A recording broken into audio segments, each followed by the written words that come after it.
Shalom, yes sirree. This is the VFI News, and guess what's happening? More action between Russia, China, Israel, the United States, and your favorite, no, Iran. That's right, this is VFI News. So let's begin. Because a Russian official says that Iran got much more than expected in these revived nuclear talks. Yes, that's right. It looks like they're trying to sign Russia, China, Iran, the United States. I cannot believe it that this is who the Biden administration trusts in for a nuclear talk in the Middle East. Atrocious. A Russian diplomat taking part in renewed talks with Iran said Tehran got much more than anyone expected. As I said, quote, Iranian colleagues are fighting for their national interest like lions. Russian diplomat Mikhail Ulyanov said in a video, yes, and they fight for every comma, every word, and as a rule, quite successfully. And this nuclear agreement is going to be signed probably soon between the United States, China, Russia, and Iran, expected in days. Quote, I am absolutely sincere in this regard when I say that Iran got much more than it could expect. Our Chinese friends were also very efficient and useful as co-negotiators. And this is who the United States is trusting? Say no more. I am shocked. Well, moving on, Russia very disappointed with Israel's UN vote condemning their invasion. Wow. Russia's embassy in Tel Aviv has reportedly conveyed Moscow's disappointment with Israel over its condemnation of Russia at the United Nations to the Foreign Ministry.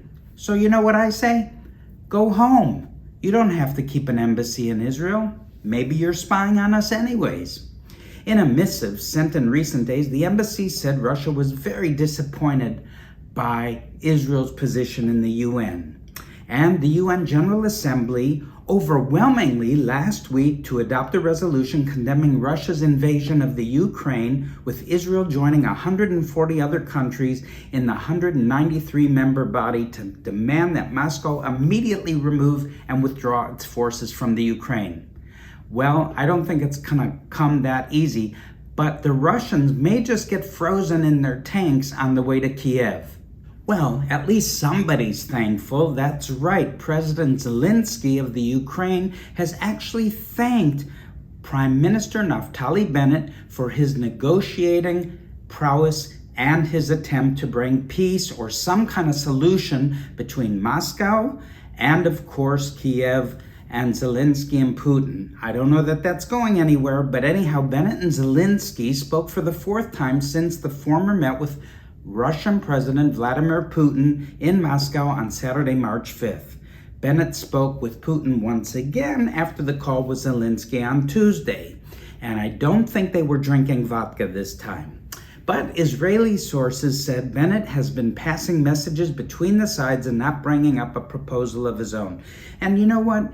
The scripture says in Matthew chapter 5, verse 9, blessed are the peacemakers, for they shall be called the sons of God. So wouldn't it be nice to pray for those that are in authority, presidents, prime ministers, and negotiators, that they would seek righteousness and not unrighteousness? That's right. Well, Israel's also preparing a field hospital for the Ukraine. And this is where Israel shines its greatest light and its moment to the nations of this world.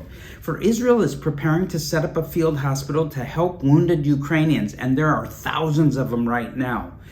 And that's reported by our health minister. And he says it will be operated by civilians. Preparations are underway in the health ministry of Israel. Well, there are many volunteers, medical professionals, and medics who want to go. And if I was a doctor, I'd say, take me. I'd love to go and help. Quote, our aid is coordinated with the Ukrainian government, and we are sending it through Poland at this point. It is part of our expression of solidarity with the Ukraine. And a field hospital is something that Kiev had specifically asked Israelis to establish. We've already sent 100 tons of aid, and more is coming, and we are working closely with the airlines, and we are in advanced preparations. So that's the report from Army Radio. So this is good news, and this is where Israel can be a light to the nations and a servant to the nations. And that's what we're called to do at Vision for Israel, because that's what we seek to do. Is as these Ukrainian refugees and new immigrants come in to settle in the land of Israel, Vision for Israel is there to help and to bless them and care for them as God provides for us. And thank you for partnering with us. Don't forget to give your comments at the VFI News, give a thumbs up at YouTube, at the page, and other media sites. And please subscribe and write us your comments. Thank you so much.